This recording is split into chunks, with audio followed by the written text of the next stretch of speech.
আমাদের অনন্য স্টোরি সকল প্রকার পার্ট গল্প দেখতে আমাদের চ্যানেলটি সাবস্ক্রাইব করে পাশে থাকা বেল আইকনটিতে ক্লিক করে অল নোটিফিকেশন অন করে দিন। আরে করো কি দাদু, আমি এমনই তোমার জন্য অনেক দোয়া করি। শায়লা মাথা নিচু করে বসলো। ওকে বলা হয়েছে আব্দুর রবের শরীর খারাপ, কিন্তু তাকে দেখে তেমন মনে হচ্ছে না। তোয়েব মাওলানা বলল, নাজনীর খাবার পাঠাইছে তোমার জন্য। কি দরকার ছিল বন্ধু? আমি তো আমিরের বউকে আরো রান্না করতে বললাম। আচ্ছা।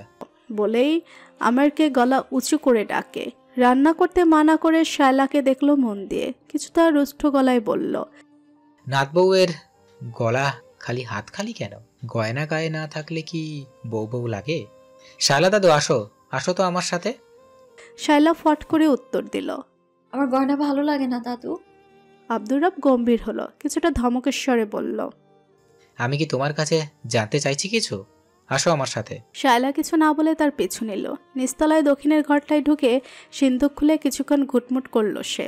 কিছু সময় পর দুটো বক্স বের করে সামনে এলো। এইগুলো সব রেদওয়ানের দাদির আসিল। আইজ থেকে তোমার গয়নাগুলো পইরা আসো বাইরে। শায়লা ইতস্তত বোধ করে, কিন্তু দাদু এগুলো। যা বলছি তা করো। বলে আর দাঁড়ায় না আব্দুর রব। শায়লা পরে বিপাকে, এ কেমন আবদার। শায়লা ঠায় দাঁড়িয়ে রইল কিছুক্ষণ। বুড়ো মানুষটাকে কষ্ট দিতেও মন সায় দিচ্ছে না, কেমন যেন অধিকার নিয়ে কথা বলে। শায়লা ধীর পায়ে পুরনো ধাঁচের ড্রেসিং টেবিলের সামনে দাঁড়িয়ে একে একে গহনাগুলো পরে নেয়। গলায় জড়ো হার, কানে ঝুমকার, হাতে মোটা বালা জড়িয়ে নেওয়ার পর নিজেকে কেমন অচেনা লাগে শায়লার। অকারণ বীরা তাকে জাপটে ধরল। বাইরে থেকে হাঁক ভেসে এলো। কই গো নাথ বউ, হইল তোমার? শায়লা চমকে উঠল। ধীর পায়ে বাইরের ঘরে এসে দাঁড়ায়। সোফায় বসে থাকা দুজোড়া আঁখি ওকে দেখা মাত্র উজ্জ্বল হয়ে উঠল। তা বুঝতে পেরে শালার পা থমকায়, লজ্জায় গুটিয়ে যেতে চায়। আব্দুর রব তাকে ডাকে, নাথ বউ এদিকে আইসা বসো, তোমাকে মন ভরে দেখি। ও তো ইয়ে আমার রেদওয়ানের বউ কেমন বলো দেখি। লাজুক শায়লার মাথা নেমে আসে দাদুর কথা শুনে। তোয়েব মাওলানা প্রসন্ন চিত্তে নাতনিকে দেখেন। মাশাআল্লাহ, তোমার রিদওয়ানের বউ লাখে একটা।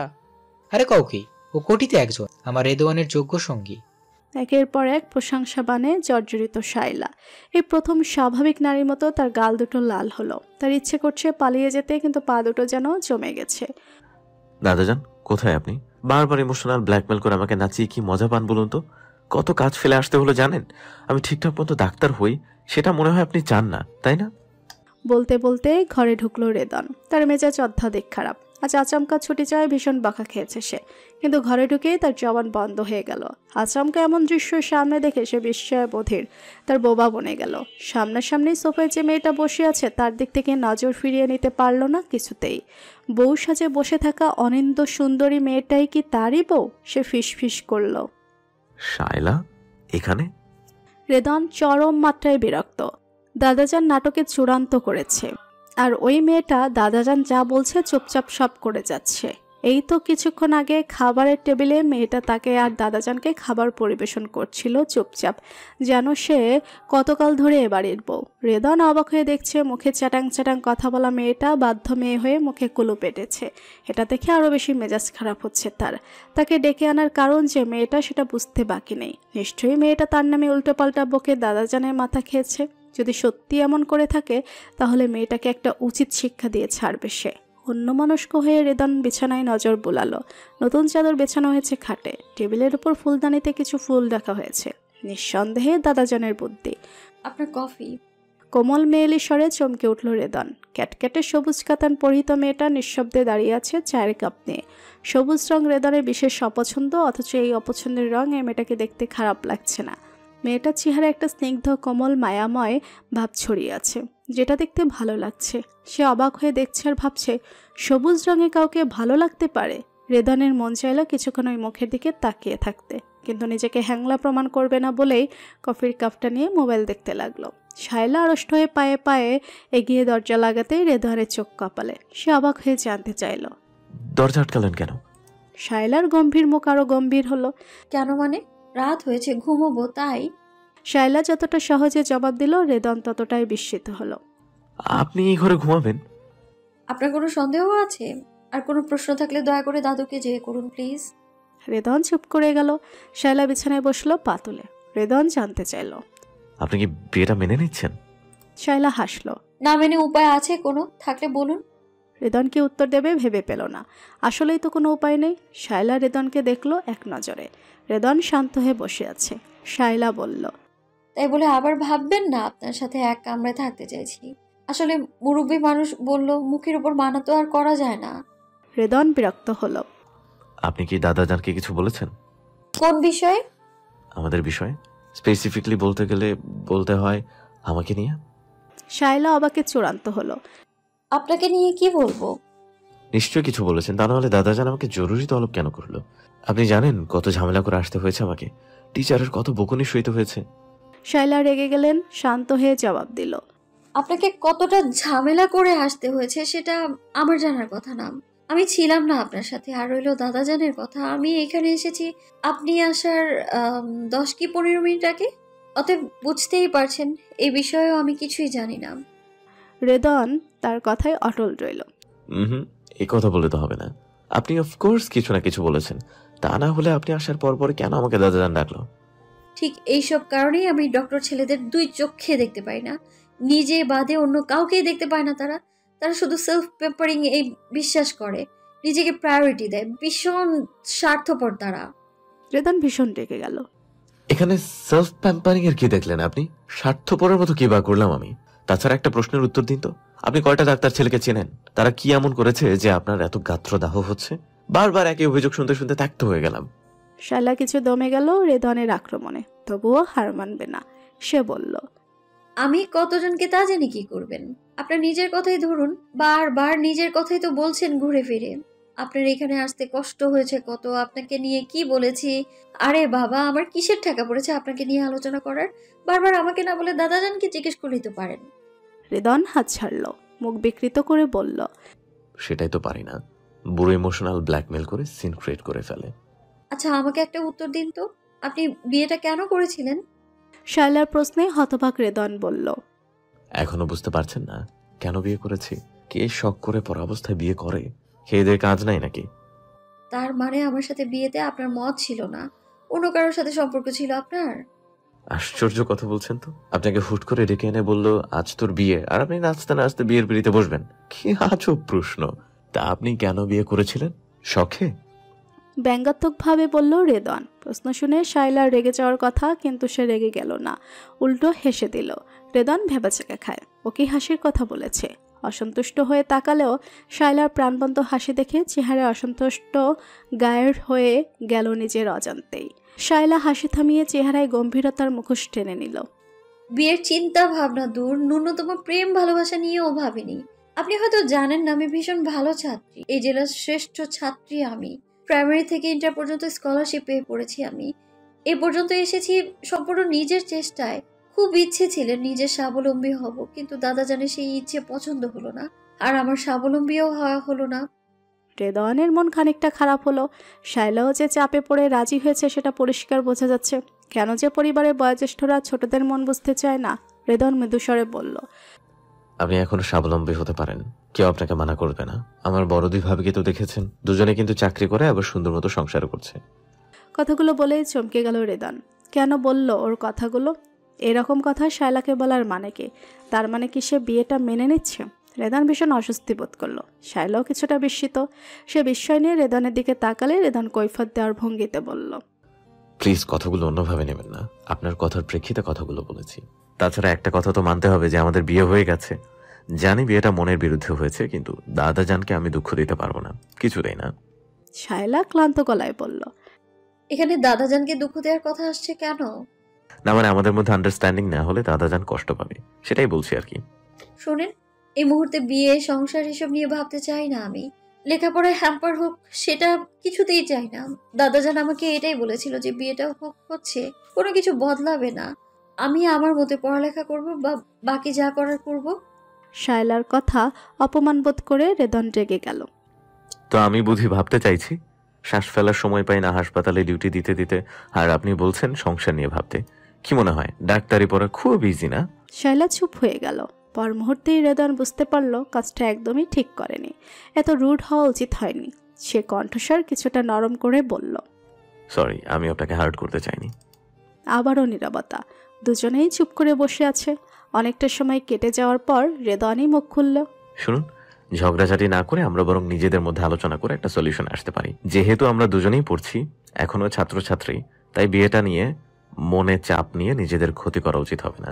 দাদুরাও তো বলেছে এখনই সংসার না, কিন্তু তারা চায় আমাদের মধ্যে ভালো সম্পর্ক হোক। বন্ধুত্বপূর্ণ সম্পর্ক দেখলে তারা হয়তো শান্তি পাবে। এভাবে কারণে অকারণে আমাদের ডেকে এনে অস্বস্তিতে ফেলবে না। শায়লা কিছু না বলে মাথা দোলায়। মনে মনে বলল, এখন এটাই বাকি আছে করতে। আমার এত খারাপ দিন এলো যে আপনার সাথে বন্ধুত্ব করতে হবে, যাতে ভবিষ্যতে আপনি আমার হৃদয় ভাঙতে পারেন। রেদওয়ান কিছু ভেবে নিয়ে বিজ্ঞের মতো মাথা নাড়ে।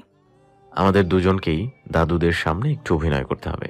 এমন দেখাতে হবে যে আমাদের মধ্যে সব ঠিক আছে। তাহলে আর তারা আমাদের বিরক্ত করবে না, আমরাও শান্তিতে থাকতে পারবো। ভোরেই ঘুম ভেঙে গেছে রেদওয়ানের। শায়লা কামড়ায় নেই। হাই তুলতে তুলতে নিচে নেমে এলো রেদওয়ান। দাদাজানকে বারান্দায় বসা পেল। শায়লাও আছে তার সামনে। দুজনে মিলে চা খাচ্ছে। শায়লাকে দেখে রেদওয়ান থমকে গেল। মেয়েটাকে বেশ স্নিগ্ধ দেখাচ্ছে। শায়লাও তাকে এক ঝলক দেখে নজর ফিরিয়ে নিল। আব্দুর রব নাতিকে দেখে হাসল। ঘুম ভাঙলো? রেদওয়ান মাথা দুলিয়ে বলল, আমার আজ ফিরে যেতে হবে দাদাজান। ক্লাস আর ডিউটি দুটোই মিস যাচ্ছে। কিন্তু আজ যে যাওয়া হবে না। বিয়ের পর প্রথম বাড়ি এলে শ্বশুরবাড়ির লোকেদের সাথে দেখা না করে যাওয়া যায়? নাস্তা করেও বাড়ি যাই চলো। শায়লার দাদা দাদি আছে, তোমার শাশুড়ি আছে, শালিরার আছে, সবার সাথে দেখা করবে, খাবে, তারপর যাওয়ার কথা। রেদওয়ান দাদার দিকে অসহায় চোখে তাকিয়ে থেকে বলল, কিন্তু দাদু, আমার পক্ষে কোনোভাবেই আজ থাকা সম্ভব হবে না। আব্দুর রব মাথা নাড়ল। ওদের সাথে দেখা না করে গেলে ওরা কষ্ট পাবে। তৈয়েব তোমার আপ্যায়নের প্রস্তুতি নিয়েছে, সবাই আশা করে আছে। এমন অবস্থায় তুমি না গেলে তাদের অপমান করা হবে। রেদওয়ান শায়লাকে দেখলো এক পলক। শায়লা মাথা নিচু করে থেকে মৃদুস্বরে বলল, দাদু, উনি যেতে না চাইলে জোর করার দরকার নেই। দাদাজানকে আমি বুঝিয়ে বলবো। না, তৈয়েবকে কষ্ট দিতে পারবো না। আমি কথা দিয়েছি আমরা দুপুরে যাব। তুমি বরং রাতের গাড়িতে রওনা দাও, তাহলে চলবে তো? রেদওয়ান জবাব দেওয়ার প্রয়োজন বোধ করল না। দাদাকে হ্যাঁ বা না বলা অর্থহীন। সে যা করার তাই করবে। আমেরকে তাহলে রাতের বাসে দুটো টিকিট কেটে আনতে বলে দিচ্ছি। দাদুর কথায় রেদওয়ান বিস্মিত হয়ে জানতে চাইল, দুটো? আর কে যাবে? তুমি? আব্দুর রব হেসে দিল। নিজের বউ বাদ দিয়ে আমাকে টানছো কেন দাদু? বউটাকে কি নজরে পড়ছে না? রেদওয়ান বিব্রত হয়ে বলল। উনি যাবে আমার সাথে? আব্দুর রব হতবাক হয়ে তাকিয়ে থাকলো নাতির দিকে। উনি? বউকে উনি বলছো? ও তোমার 5 বছরের ছোট, ওকে আপনি করে বলছো কেন? আর তুমি গেলে ও এখানে থেকে কি করবে? রেদওয়ান ফট করে উত্তর দিল, তোমাকে সঙ্গ দেবে। না বাবা, স্বামীর কাছে দূরে সরিয়ে আমার কারো সঙ্গ চায় না। আমার জন্য সঙ্গী দিতে চাইলে তাড়াতাড়ি ভাইয়া বা আপু এনে দাও, তাহলেই হবে। রেদওয়ান না বুঝে বলল, তোমার জন্য ভাইয়া আর আপু কোথায় পাবো? তারা তো শুনেছি গত হয়েছে। আব্দুর রব নাতির নাতনিতে হাসবে না কাঁদবে বুঝতে পারছে না। সে শায়লাকে উদ্দেশ্য করে বলল, শালা দাদু, তোমার নাদান স্বামীকে একটু আমার ভাইয়া বা আপু পাওয়ার উপায়টা বুঝিয়ে দিও তো। নাতি আমার বড়ই সরল, সোজা কিছুই বোঝে না। শায়লার গাল আরক্ত হলো। অকারণে হিসকি শুরু হলো তার। আমি আসছি বলে সে কেটে পড়ল। তা দেখো আব্দুর রব হাহা করে হাসলো। তোমার বউ লজ্জা পেয়েছে দাদা ভাই। ততক্ষণে রিদওয়ানের মাথায়ও ব্যাপারটা ঢুকেছে। তার দাদুর 6G গতির ইন্টারনেট স্পিডের মতো ভাবনার গতি দেখে সে আসলে মুগ্ধ। যেখানে তারা এখনো স্বাভাবিক বাক্যলাপ শুরু করেনি, সেখানে বুড়ো তাদের বাচ্চার প্ল্যান করে ফেলেছে। সে বলেই ফেলল, তোমার ভাবনার গাড়ির গতি তো অসামান্য। এই গতির নেট পেলে আমরা কোথা থেকে কোথায় পৌঁছে যেতাম। আব্দুর রব রেদনকে চমকে দিয়ে বলল, নেটের গতির কথা ভেবে নিজের গতি বাড়ালেই হবে দাদু। তাহলে বছর খানেকের মধ্যেই আমি আপু বা ভাইয়াকে পেয়ে যাব, বুঝলে? রেদন মাথা দুলিয়ে উত্তর দিল, বুঝিনি আর বুঝতে চাইও না। তুমি আমার ডাক্তারি হাওয়া, তুমি আমার ডাক্তার হওয়া পণ্ড করতে চাইছো, এটা পরিষ্কার বুঝতে পারছি। যাকে আজকের পর আমাকে হাজার ডাকলেও পাবে না। দেখে নিও, তোমার এইসব পাগলামিতে সায় নিলে আমার ডাক্তার হওয়া হবে না, এটা বুঝতে পারছি বেশ। আব্দুর রব নাতির কথায় মজা পেল। আমিও দেখবো তুমি না এসে কিভাবে থাকো। সময় হলেই দেখতে পাবে। নাস্তা সেরে শায়লা দাদাজানের সাথে পায়ে পায়ে গিয়ে শায়লাদের বাড়িতে উপস্থিত হলো রেদন। বাসায় এসেই শায়লা ভেতরের ঘরে চলে গেল। রেদন শায়লার দাদা দাদিকে সালাম করলো। নাজনীন রেদনকে সাথে করে ভেতরের এক কামরার সামনে নিয়ে এলো। রুমে ঢুকতেই শায়লাকে দেখা গেল রুবিনার কোলে শুয়ে আছে। রেদনকে দুজনই বিব্রত হলো। শায়লা প্রায় লাফিয়ে উঠে দাঁড়ালো। রুবিনা সংকুচিত হলো। নাজদিন বুঝলো অসময়ে ঘরে ঢুকেছে, তবুও পরিস্থিতি স্বাভাবিক করতে রেদনকে বলল। রেদন ভালো মতো তাকিয়ে দেখলো শাশুড়ি সম্পর্কের মানুষটাকে। একদমই সাধারণ চেহারার বেশভূষার মানুষটা খুব সহজ সরল বোঝা যাচ্ছে। রেদন সালাম দিল। আসসালামু আলাইকুম মা, আপনি ভালো আছেন? রুবিনাকে কেমন যেন বিহব্বল দেখায়। তার চোখ দুটো জলে ভারী হলো। সে অত্যাশ্চর্য হয়ে উত্তর দিল, ওয়ালাইকুম আসসালাম। বাবা, তুমি কি আমাকে মা ডাকলা? রেদন আন্তরিক হাসি দিল। আপনাকে দেখে ডাকতে মন চাইলো। ভুল করেছি কি? আপনি মন খারাপ করেছেন, তাহলে আর ডাকবো না। রুবিনা ছলছল নয়নে রেদনের দিকে তাকিয়ে থেকে বলল, না না বাবা, মন খারাপ করি নাই, বরং এত খুশি হয়েছি যে তোমাকে ঠিক বুঝাইতে পারবো না আজকে কতটা খুশি হয়েছি আমি। ছেলের মুখে মা ডাক শুনতে কেমন লাগে আজ তুমি আমাকে বুঝাই দিলা। মনটা ভরে গেল বাবা। আজ থেকে তোমাকে আমি আমার শায়লার জামাই কম আমার ছেলে বেশি ভাববো। এই মায়ের অত্যাচার সহ্য হবে তো? রেদন মৃদু হাসি দিল। খুব হবে মা, ছেলে বলেছেন যেহেতু আমি মান রাখার চেষ্টা করব সাধ্যমতো। নাজদিন রুবিনাকে তাড়া দিল। হ্যাঁ আম্মা, চলেন যাই। রিদওয়ান বাবা, তুমি বসো, শায়লার সাথে গল্প করো, আমি তোমাদের জন্য চা বানিয়ে পাঠাচ্ছি। রেদন মাথা দুলিয়ে হাসলো। ওরা চলে যেতেই রেদন শায়লাকে দেখলো আর চোখে। মেয়েটা সেই তখন থেকে মাথা নিচু করে বসে বসে নখ খুঁটিয়ে যাচ্ছে। রেদন হেঁটে এসে জানালার সামনে দাঁড়ালো। সামনের বিশাল বড় পুকুরটার দিকে নজর পড়লে মনটা ভীষণ শান্ত হয়ে যাচ্ছে। রেদন আনমনা হয়ে বলল, তোমার রুমের এই জানালার ওপাশটা ভীষণ রকম সুন্দর, দেখলেই মনটা কেমন উদাস হয়ে যায়। এই জানালার নাম হওয়া উচিত মন উদাসী বাতায়ন। শায়লা বিস্মিত হয়ে তাকালেও জবাব দিল না। অবাক ব্যাপার হলো ওর নিজেরও এমন কিছু মনে হয় এই জানালার সামনে দাঁড়িয়ে থাকলে। দুজনের ভাবনা এত মিলল দেখে আশ্চর্য হলো। পুকুরটা তোমাদের? দাদা জানের। রেদনের প্রশ্নে ছোট্ট করে উত্তর দেয় শায়লা। উত্তর শুনে চকিতে শায়লার দিকে এক নজর তাকায়। শায়লার দৃষ্টি জানালায় ছিল। রেদন নজর ফিরিয়ে আবার আগের মতো জানালায় দৃষ্টিপাত করলো। যা দাদুর তা কি তোমাদের না? শায়লা সে কথা জবাব না দিয়ে বলল, আমার মাকে সম্মান দেওয়ার জন্য ধন্যবাদ। রেদন জানালা থেকে সরে এসে চেয়ারে বসলো। ধন্যবাদ দেওয়ার কি আছে? মাতৃস্থানীয় কাউকে সম্মান দেওয়াটাই তো স্বাভাবিক। আমার শ্বশুর সাহেবকে দেখছি না, উনি কোথায়? প্রশ্নটা শোনার সাথে সাথে শায়লার মুখ চোখ বিবর্ণ হয়ে উঠল। চোয়াল শক্ত করে রেদনকে দেখল। চোখ দুটো জলজল করছে। শায়লার আচমকা বদলে যাওয়া নজর এড়ায় না রেদনের। তখনই তার মন পড়ে দাদুর কথাগুলো। বিয়ের দিন দুপুরে শায়লার বাবাকে নিয়ে কিসব যেন বলছিল। রেদন জিভে কামড় দেয়। ভীষণ বাজে প্রশ্ন করে ফেলেছে শায়লাকে। মেয়েটা নিশ্চয়ই অফেন্ডেড হয়েছে। কিভাবে বললে মেয়েটার রাগ কমবে ভাবছে সে।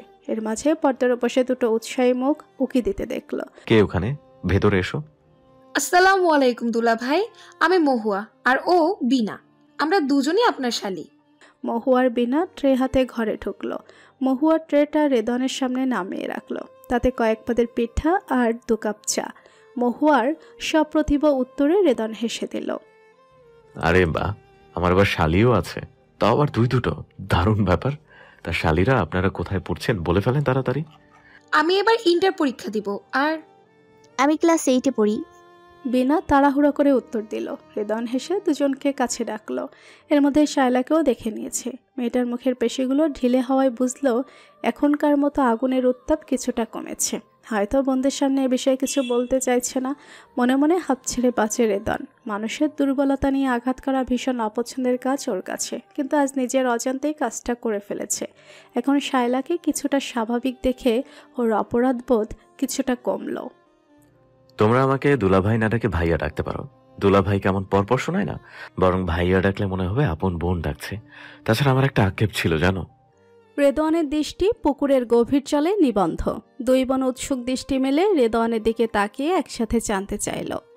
কি আক্ষেপ ভাইয়া? ওদের ডাক শুনে রেদওয়ানের মুখে হাসি ফিরে এলো। আমার কোনো ছোট বোন ছিল না, এই আক্ষেপ। কিন্তু এখন তো আমি দুটো ছোট বোন পেয়ে গেলাম।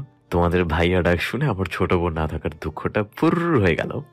রেদওয়ান হাতের ইশারায় অভিনয় করে দেখাতেই মহুয়ার বিনা খিলখিল হাসিতে লুটোপুটি খায়। রেদওয়ান মুগ্ধ চোখে 2 সরল কিশোরীর হাসি দেখে। মহুয়া হাসি থামিয়ে বলল, ভাইয়া, ছোট বোনদের জন্য কি এনেছেন? আমরা কিন্তু গিফট না নিয়ে ছাড়বো না। বিয়ের পর প্রথমবার এসেছেন বলে কথা। রেদনের মুখে কালো মেঘের ঘন গঠা। সরি পিচ্চিরা, তোমাদের জন্য এবার কিছু আনতে পারিনি। দাদাজান হুট করে ডাকলো, আমিও ডিউটি আর ক্লাস ফেলে ছুটে চলে এসেছি। কারো জন্য কিচ্ছু আনেনি, তবে আই প্রমিস ঢাকায় যেই তোমাদের জন্য গিফট পাঠাবো।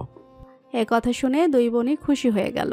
মহুয়া হঠাৎ বলল, ভাইয়া আপুর জন্য কোনো গিফট আনেননি? মহুয়া অবাক জানতে চাইলে রেদন মাথা নাড়ে। আরে তোমার রাগী বোন যে এখানে এসেছে তা তো জানতাম না। বিনা ফিক করে হাসলো। আপা আসলেও অনেক রাগী, ধমক ছাড়া কথা বলতে পারে না। সত্যি আমার রাগের চাইতেও বেশি ঝগড়াটে মনে হয়েছে। দুই বোন একে অপরকে দেখলো, তারপর দুইজন সমস্বরে বলে উঠল ঝগড়া আর আপা। রেদন ঘাবড়ে গেল। হ্যাঁ কেন, তোমার আপা ভীষণ ঝগড়া করে। আপা তো কথাই বলে না, সারাক্ষণ মুখ গম্ভীর করে বয়ে মুখ গুছে থাকে। ওকে দেখলে আমার বোন কম মাস্টারনি বেশি লাগে। বিনা বলতে বলতে হিক করে হাসলো। রেদনও ওদের সাথে হাসলো। আমারও তাই মনে হয়। মহুয়া ফিসফিস করলো, এই ভাইয়া আপার জন্য গিফটের কথা না জানে, জানলে কিন্তু রাগ করবে। রেদন আর এক প্রস্থ অবাক। ওমা, রাগ করবে কেন? ভাই বোনদের গিফট দেবে না? আপা কারো কাছ থেকে কিছু নেওয়া পছন্দ করে না। স্ট্রেঞ্জ। আচ্ছা, তোমার আপা নাকি ডাক্তারিতে চান্স পেয়েছিল, তা পড়লো না কেন মেডিকেলে? মুখ পাতলা বিনা ফট করে বলে দিল, কেন আবার? বাবার উপর রাগ করে। বাবা ডাক্তার কি না, আপু বাবাকে পছন্দ করে না, আর ডাক্তারও ওর পছন্দ না। এই যে মহু আপু ডাক্তারি পড়তে চায়, আপা মানা না করলেও খুশি না। রেদন মহুয়ার দিকে তাকিয়ে হাসলো, হাতে চিমটি কেটে বলল, ভবিষ্যতে সেম প্রফেশনে থাকবো বলে পেঞ্চ মহু। রেদনের মুখে মহু ডাক শুনে মহুয়া আবেগতাড়িত হয়ে গেল। কানতে মন চাইছে ওর। নিজেকে সামলে নিয়ে বলল, ভাইয়া আমি ভেবেছি পরীক্ষা দিয়ে ঢাকায় যাব ডাক্তারির জন্য কোচিং করতে, কিন্তু ভাবনা হচ্ছে দাদা যেন আবার আপুর মতো আমারও বিয়ে না দিয়ে দেয়। রেদন হাসতে চেয়েও হাসে না। সে মহুয়াকে অভয় দিল, তোমার পরীক্ষা শেষ হওয়া মাত্র আমাকে জানাবে, আমি দাদুকে ফোন দিয়ে কথা বলবো আর কোচিং এর সব ব্যবস্থা করে রাখবো। মহুয়া খুশিতে চেঁচিয়ে উঠল, সত্যি ভাইয়া? রেদন মাথা দুলিয়ে সায় জানাতে মহুয়ার চেহারা উজ্জ্বল হয়ে উঠল। ভাইয়া কি উপকার যে করলেন, আপুকে কোচিং এর কথা বলতে খুব খারাপ লাগে, এখন আর বলতে হবে না। রেদন গম্ভীর হয়ে চুপচাপ বসে রইল। হুট করে ওর মুড পাল্টে যাওয়ার কারণ বুঝলো না দুই বোন। ওদেরও মন খারাপ হলো। রেদন দুজনকে চুপ করে যেতে দেখে ঠোঁট উল্টে বলল, আমি মন খারাপ করেছি। দুজন সমস্বরে জানতে চাইলো, কেন ভাইয়া? ভাইয়া ডাকছো আবার বলছো উপকার করেছি, তাই মন খারাপ হয়েছে। ভাইয়া কিছু করলে সেটা ভাইয়ার দায়িত্ব, সেটা উপকার নাম দিলে ভাইয়াকে অপমান করা হয়। মহুয়া কান ধরে, সরি ভাইয়া, আর বলবো না, প্লিজ মাফ করে দেন। মনে থাকবে তো? মহুয়া মাথা দোলায়। রেদন ওর মাথায় হাত রেখে বলল, ওকে, তোমাকে মাফ করলাম মৎস্য। বলেই হোহক করে হাসল। মহুয়ার বিনাও হাসছে হিহিক করে। তোদেরকে ডাকছে মা। শায়লার কণ্ঠ শুনে তিনজনই চমকে উঠল। মহুয়ার বিনার মুখ পাংশুটে দেখায়। অনিচ্ছে উঠে দাঁড়ালো দুজন। তিন বোনই চলে আসবে এমন সময় রেদন ডাকলো, তোমাদের বাড়িতে বুঝি মেহমানকে একা বসিয়ে রাখার নিয়ম? তোরা যা, আমরা আসছি। দুই বোনকে চলে যাওয়ার ইশারা করে শায়লা রেদনের পাশে বসলো। দুজনেই কিছুক্ষণ চুপচাপ পুকুরে জলে দৃষ্টিপাত করে রইল। এই পুকুর পাড় তোমার অনেক প্রিয়, তাই না? শায়লা নাকমুখ কুচকে তাকাতে রেদন বলল, হোয়াট? তুমি আমার চাইতে অনেক ছোট, তাই তোমাকে তুমি করেই বলবো। এতে এত নাকমুখ কুচকে থাকার কি আছে? আর সবসময় এমন রাগী টিচারের মতো মুখ বাঁকিয়ে রাখো কেন? দেখলে মনে হয় 35-এর বুড়ি। শায়লার মেজাজে দফা রফা হলো। সে রাগে গড়গড় করে, আমাকে 35 বছরের বুড়ির মতো দেখায়? আমি রাগী টিচারের মতো? রেদন ভদ্র ছেলে হয়ে উত্তর দিল, তা নয় তো কি? আয়নায় দেখেছো নিজেকে? দেখলেই বুঝতে পারবে আমি মিথ্যা বলছি না।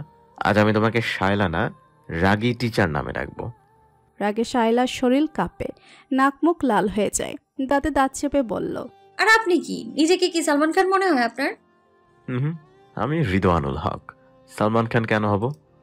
জি না, আপনি যেহেতু কয়দিন পরে ডক্টর হয়ে রোগীদের পকেট কাটবেন, তাই আপনি হচ্ছেন কসাই হক।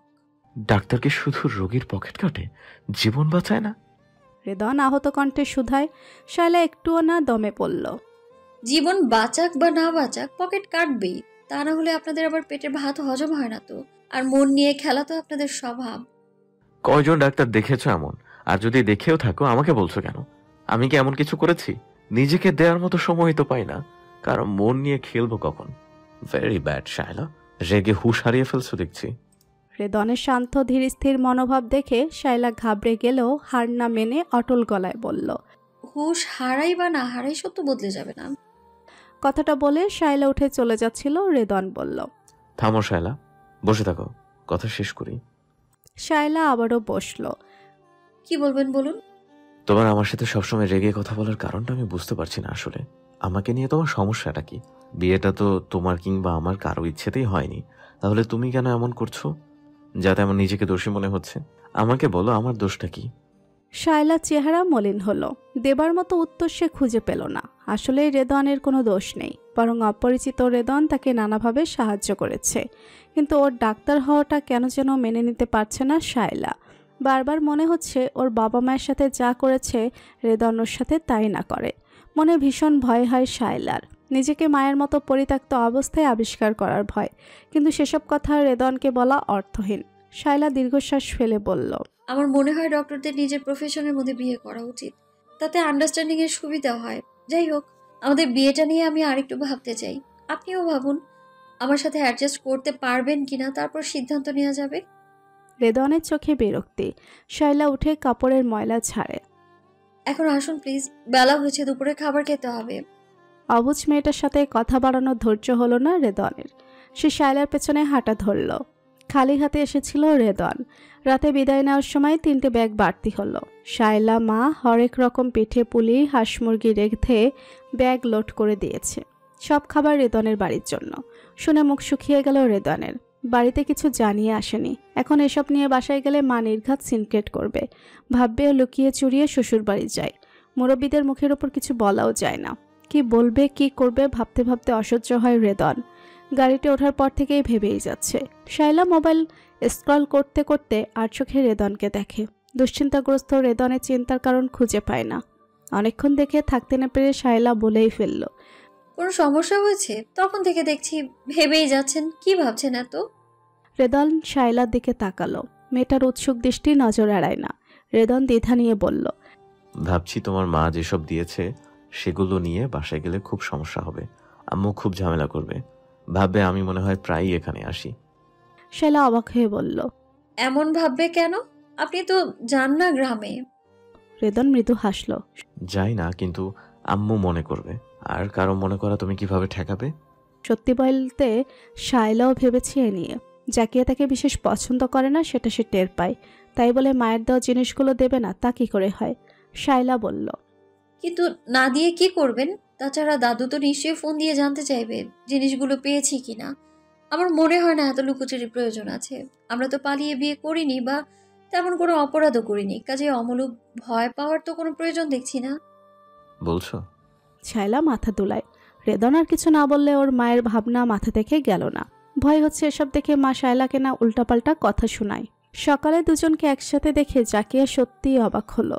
শায়লার মায়ের হাতের বানানো পিঠাপুলি দেখে বাড়ির সকলে খুশি হলেও জাকিয়া মোটেও খুশি হলো না।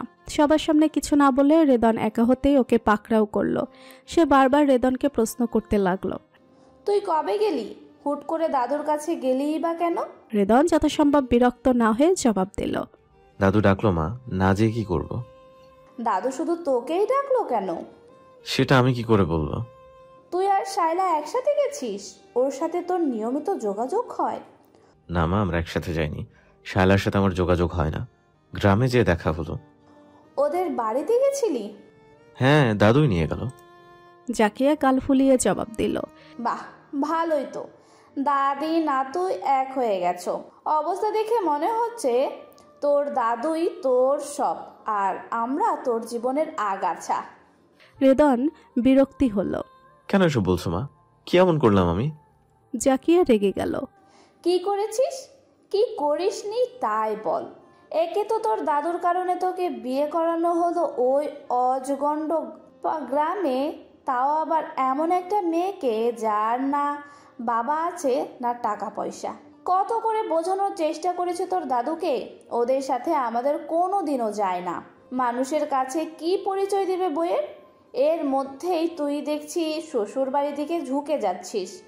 বিয়ে করতে না করতেই বউ আর তার পরিবারকে নিয়ে ব্যস্ত থাকছিস। রেদন বিস্মিত হয়ে মায়ের দিকে তাকায়। কি সব আবল তাবল বকছো মা? আমি কখন বউ নিয়ে ব্যস্ত হলাম? ওর সাথে আমার দেখাই হলো সাকুল্যে 3 দিন, আর ওর বাড়ির লোকেদের সাথে প্রথম দেখা হলো। তুমি কি বলতে চাচ্ছ আমি কিছু বুঝতে পারছি না মা। ওইসব গ্রামের মানুষগুলো খুব চালু হয় বুঝলি। দেখছিস না তোর হাতে কি সব পাঠিয়ে দিয়েছে, ওগুলোর কোনো দরকার ছিল? এসব কি আমরা খাই? যত সব ছোট লোকি আচরণ। মায়ের কথা অসন্তুষ্ট হলেও কিছু বলল না রেদন। জাকিয়া ছেলের মনোভাব বুঝতে চাইলেও পারল না। সে বলল, তোকে বলছি কি, ওদের সাথে অত যোগাযোগ রাখার দরকার নেই। তুই বরং মন দিয়ে লেখাপড়া কর, তারপর না হয় দেশের বাইরে পড়তে চলে যা। এখন থেকে স্কলারশিপের জন্য ট্রাই করতে থাক, তাহলে আর সময় নষ্ট হবে না। রেদন এবারেও কোনো কথা বলল না। সে হাই আটকে বলল, মা সারা রাত জার্নি করে এলাম, একটু ঘুমিয়ে নেই, বিকেল আবার ডিউটি আছে হাসপাতালে। জাকিয়া মন খারাপ করে উঠে দাঁড়ালো। ঠিক আছে, তুই ঘুমা। আমার কথাগুলো ভেবে দেখিস, ডাক্তারি কেরিয়ারে একটা বিদেশি ডিগ্রি অনেক ম্যাটার করে। রেদন ছোট করে উত্তর দিল, ভেবে দেখবো মা। এই শাইলা, আন্টি তো দারুণ পিঠে বানায়, কতদিন পরে যে এসব পিঠে খেলাম। পল্লবী একের পর এক পিঠে খেয়ে যাচ্ছে। প্রথমে নারকেলের পুলি, পরে দুধে ভেজানো চিতই, এখন তালের বড়া মুখে দিল। মালিয়াও খাচ্ছে টুকটাক। ওয়াহেদ তৃপ্তি নিয়ে খাচ্ছে দুধে ভেজানো পিঠে। বহুদিন পরে এমন সুন্দর আর স্বাদের পিঠে খাওয়া হচ্ছে। শাইলার মা বড় বড় দুটো হাঁস রেঁধে পাঠিয়েছে। তা দেখে ওয়াহেদ বলল, বড় বৌমা, আজ দুপুরে বরং খিচুড়ি করো, সাথে চাকচাক বেগুন ভাজা। হাঁস দিয়ে খিচুড়ি অমৃত লাগবে। পল্লবী হেসে দিল, কিন্তু বাবা, আজ তো অফিস, দুপুরে তো কেউ বাসায় থাকবে না, রাতে করলে ভালো হতো না? হ্যাঁ বাবা, রাতে খিচুড়ি আর হাঁস পার্টি হোক, অফিস থেকে ফিরে সবাই একসাথে খাবো। শাইলা হাসি মুখে ওদের উচ্ছ্বাস দেখছিল। শাইলার ভালোই লাগছে মায়ের হাতের রান্না নিয়ে এমন আলোচনা দেখতে। ওয়াহেদ হঠাৎ তার দিকে তাকিয়ে বলল, কিন্তু রাতে ওরা থাকবে, রিদওয়ান তো বলল ডিউটি আছে। পল্লবী 1 মিনিটও দেরি না করে বলল, রিদওয়ানকে খাবার দিয়ে দেব বাবা। আর শাইলা? আমি থাকবো না ভাবি, নতুন সেমিস্টার ভর্তির ব্যাপার আছে কাল। আপনারা খান ভাবি, মা আপনাদের জন্যই দিয়েছে। এর মধ্যেই চাকিয়ে উপস্থিত হলো। খাবার নিয়ে এত আদিক্ষেতার কি আছে বলতো? তোমরা কখনই খাওনি হাঁসের মাংস? আশ্চর্য হয়ে যাচ্ছে তোমার আচরণ দেখে। এসব ছোট লোকে আচরণ করছো কেন? ভাব দেখে মনে হচ্ছে খেতে পাও না তোমরা। তিনজনেই মুখে মলিনতা গ্রাস করল। পল্লবী আর মাহিলা মুখ চাওয়াচাই করে শায়লাকে দেখল। শায়লার মুখটা আধারে ছেয়ে আছে। অহেদ মৃদুস্বরে ধমকে উঠল, এসব কি আচরণ জাকিয়া? বৌমার মা কষ্ট করে রেঁধে পাঠিয়েছে, আমরা মজা করে খেলেই তার কষ্ট সার্থক। তুমি এভাবে বলছো কেন? জাকিয়ার মুখের ভাব একটুও পাল্টালো না। আগের মতোই তেজ দেখিয়ে বলল, তো কি বলবো? তোমরা খাবারের ওপর এমনভাবে হামলে পড়েছো মনে হচ্ছে জীবনেও খাওনি। ওয়াহেদ রাগুনিত চোখে সতর্ক করলো জাকিয়াকে, খাইনি তো, বৌমার মায়ের হাতের রান্না আগে খাইনি, এত স্বাদের পিঠেও খাওয়া হয়নি। তুমি ডায়েট করে খেলে না, ভীষণ মিস করলে। জাকিয়া মুখ বাঁকালো। ওয়াহেদ শায়লাকে বাঁচাতেই বলল, মামুনি, তুমিও ঘরে যেয়ে রেস্ট নাও, সারা রাত জার্নি করে এসেছো। শায়লা ঘাড় কাত করে সায় দিল। শায়লা? জাকিয়া কিছুটা মোলায়েম স্বরে বলল, শোন শায়লা, তুমি বরং গেস্ট রুমে ঘুমাও। রিদওয়ান তো ঘুমিয়ে গেছে, তাছাড়াও সারা রাত জাগে ইউটিউবিং করবে, ঘুমের ব্যাঘাত ঘটানো ঠিক হবে না। জাকিয়ার সূক্ষ্ম অপমানের চেষ্টা শায়লার গা কাঁপছে রীতিমতো। নিজেকে প্রাণপণে সামনে নেওয়ার চেষ্টা করছে সে। কথা না বাড়িয়ে সে বলল, জি। ওয়াহেদ বাধা দিল, শায়লা মামুনি, তুমি রিদওয়ানের ঘরে যাও, তোমার আন্টি তার ছেলের কথা একটু বেশি বেশি ভাবছে। যাই হোক, এখন যে বিশ্রাম নাও। শায়লা এবার আর দেরি করল না, ঘাড় হেলিয়ে দ্রুত ওখান থেকে সরে এলো। রেদওয়ানের ঘরে ঢুকে দরজায় গা এলিয়ে দাঁড়িয়ে রইল কিছু সময়। ভীষণ অপমানিত লাগছে তার নিজেকে। কান দিয়ে ধোঁয়ার বের হচ্ছে, মাথা গরম হয়ে টনটনে ব্যথা টের পাচ্ছে। টের পেল চোখ দুটো ভেজা ভেজা। ভাগ্যিস ঘর অন্ধকার হয়ে আছে। রেদওয়ান যদি ওর চোখের জল টের পায় সেটা আরও লজ্জার হবে। শায়লা আর লজ্জা পেতে চায় না। চোখের জল মুছে নিল শায়লা। ঠিক করলে এবার সে আর আসবে না। ও হাজারবার ডাকলেও আসবে না। যতদিন না জাকিয়া তাকে নম্র হয়ে আসার কথা বলবে ততদিন তো নাই। সন্ধ্যায় সবার কাছ থেকে বিদায় নিয়ে রেদনের সাথে বেরিয়ে এলো শায়লা। গাড়িতে বসে জানালা দিয়ে বাইরে তাকিয়ে থাকে শায়লা। রেদনের সাথে একটা কথাও বলছে না। রেদন শায়লাকে দেখলো। কেন যেন মনে হচ্ছে শায়লার মনটা ভীষণ খারাপ। মনের মধ্যে খচখচ করছে রেদনের। মা শায়লাকে কিছু বলেনি তো? শায়লা, কোনো কারণে কি তোমার মন খারাপ? শায়লা চমকে উঠে রেদনকে দেখলো। রেদন কাল বলেছিল ওর মায়ের ব্যাপারে, বরং শায়লাই মানেনি। এখন জাকিয়ার কথা রেদনকে জানালে সে রাগ করতে পারে। তাছাড়া শায়লার সাথে যত খারাপ ব্যবহারই করুক জাকিয়া, রেদনের মা, কারো কাছে মায়ের নিন্দে করাটা ভালো দেখায় না। শায়লা ধীরে ধীরে মাথা নাড়ে। আমি ঠিক আছি। রেদনে ভুঁড়ি কুঁচকে গেল। তার মানে তুমি ঠিক নেই? আমি যখন ঘুমিয়েছিলাম তখন কি কিছু হয়েছে? মা কিছু বলেছে কি? শায়লা রেগে গেল। এত বেশি বোঝেন কেন? আমি কি বলেছি আপনার মা কিছু বলেছে? শরীর খারাপ লাগছে তাই চুপ করে আছি। রেদন দুহাত উপরে তুলে ফেললো। ওকে ঠিক আছে। এত হাইপার কেন হচ্ছ তুমি? আমি কি হাইপার হওয়ার মতো কিছু বলেছি? শায়লা কাটকাট গলায় বলল। কেউ আমাকে নিয়ে এত কনসার্ন দেখালে ভালো লাগে না আমার। অভ্যস্ত না আসলে, প্লিজ কিছু মনে করবেন না আপনি। রেদন জবাব দিল না। নিজের উপর খানিকটা বিরক্ত হলো। সত্যি কি শায়লার প্রতি অকারণ কনসার্ন দেখাচ্ছে? নিজের মনে আসলো প্রশ্ন, ওকে অস্বস্তিতে ফেলে দিল। রেদন দ্বিধা নিয়ে শায়লার দিকে তাকালো। নিজেকে ব্যস্ত রাখতে দুটো টিউশনের জায়গায় 4টা টিউশন শুরু করেছে শায়লা। 4টা টিউশন করায় সপ্তাহে 6 দিন, সপ্তাহে 3 দিন করে অল্টারনেট ডেতে বিকেল থেকে সন্ধ্যা অবধি পড়ানো আর সকাল থেকে দুপুর অবধি ক্লাস করা। মোটামুটি সকাল 8টা থেকে রাত 8টা পর্যন্ত নিজেকে গাধার মতো খাটিয়ে নেয় শায়লা। তারপর হলে ফিরে ফ্রেশ হয়ে খেয়ে দিয়ে বিছানায় গায়ে দিলেই ঘুম। মধ্যরাতে ঘুম ভেঙে গেলে পড়তে বসা। ঠিক এই রকম কঠিন নিয়মে জীবনকে আবদ্ধ করে ফেলেছে শায়লা। 6 দিন তুমুল ব্যস্ততা শেষে শুক্রবার দিনটা রেখেছে নিজের বিশ্রামের জন্য। শুক্রবার সারাদিন ঘুমিয়ে কাটিয়ে দেয় কিংবা নিজের টুকটাক কাজ থাকলে করে। এভাবেই দিন কেটে যাচ্ছে শায়লার। একঘেয়ে জীবনে হুট করে এক শুক্রবার সকালে মহুয়ার ফোন। আপা তুমি কোথায়? সাত সকালে বোনের ফোন পেয়ে শায়লা বিরক্ত হয়ে ঘুম ছাড়ানো কণ্ঠে বলল। কোথায় আর থাকবো, হলে আছি। সাত সকালে ফোন দিয়েছিস কেন? মহুয়ার উত্তেজিত গলা শোনা গেল। আপা তাড়াতাড়ি নিচে নেমে আসো, আমি তোমার হলের গেটের সামনেই আছি। নিমেষে ঘুম ছুটে যায় শায়লার। হতবিহব্বল গলায় জানতে চাইল, কি বললি? কোথায় তুই? তোমার হলের গেটের সামনে। মহুয়ার ফিরতে উত্তরে চোখ কোটর থেকে বেরিয়ে আসার উপক্রম হলো শায়লার। মানে কি? তুই ঢাকায় আসছিস? কার সাথে? মহুয়া বিরক্ত হয়ে উত্তর দিল, একা আসছি আপা, দাদাজান রাতের গাড়িতে তুলে দিয়েছিল। আপা এখন কি তুমি নিচে আসবা? এত জিনিসপত্র হাতে নিয়ে দাঁড়িয়ে আছে আর তুমি পুলিশের মতো প্রশ্ন করছো যে? শায়লার মেজাজ ভীষণ খারাপ হলো। এতটুকু মেয়েকে গাড়িতে তুলে দিচ্ছে মানে কি? যদি কোনো ধরনের অ্যাক্সিডেন্ট হতো? দাদাজান তাকে একা ঢাকায় ছাড়বে না বলে বিয়ে করিয়ে দিল, আর এদিকে আরেকজনকে একা একা গাড়িতে তুলে দেয়। দুজনের জন্য দুই রকম নীতি কেন হবে? পুরনো রাগটা নতুন করে ফিরে এলো শায়লার মাঝে। কিন্তু এখন রাগ দেখানোর সময় না। আগে মহুয়াকে নিয়ে আসা যাক, তারপর বুড়োর বিচার হবে। কেন মহুয়াকে একা একা ছেড়ে দিল এর জবাব চাইবে। শায়লা কোনো রকমে মুখ ধুয়ে গায়ে ওড়না চড়িয়ে হাত ব্যাগটা নিয়ে নিচে নেমে এলো। গেটের সামনে আসতে আরেক সারপ্রাইজ পেল। মহুয়ার সাথে রেদন দাঁড়িয়ে আছে। শায়লা দূর থেকে দুজনকে একসাথে দেখেই দাঁড়িয়ে গেল। মহুয়ার সাথে রেদন কেন? রেদন কি বাড়ি গেছিল? কিন্তু মহুয়া যে বলল সে একা এসেছে। শায়লার মনে প্রস্তুত ঝড়। আপা! দূর থেকে বোনকে দেখেই মহুয়া ছুটে এসে ঝাঁপিয়ে পড়ল শায়লার বুকে। মহুয়া উচ্ছ্বসিত হয়ে চোখ নাচালো। কেমন সারপ্রাইজ দিলাম বলো তো? শায়লা জবাব না দিয়ে হাসার চেষ্টা করলো। বোনকে নিয়ে এগিয়ে এলো রেদনের কাছে। মহুয়া ভীষণ রকম খুশি। সে বকবক করছে, বুঝলে আপা, দাদাজান তো কিছুতেই একা পাঠাবে না, কিন্তু ভাইয়ার জন্য বাধ্য হয়ে পাঠালো। ভাইয়া দাদাজানকে অভয় দিয়ে বলল আমাকে গাড়িতে তুলে দিলে সে ঢাকায় রিসিভ করবে। গাড়ি ঢাকা পৌঁছানোর অনেক আগে থেকে ভাইয়া কাউন্টারে দাঁড়িয়েছিল, আর সারা রাত কিছুক্ষণ পরপর ভাইয়া ফোন দিয়ে খোঁজ নিয়েছে আমার। শায়লা নিজের ভাবনায় কিছুটা লজ্জা পেল। সে কৃতজ্ঞ চিত্তে রেদনের দিকে তাকালো। আপনার অনেক কষ্ট হলো ওর জন্য। ছোট বোনের জন্য একটু কষ্ট করাই যায়।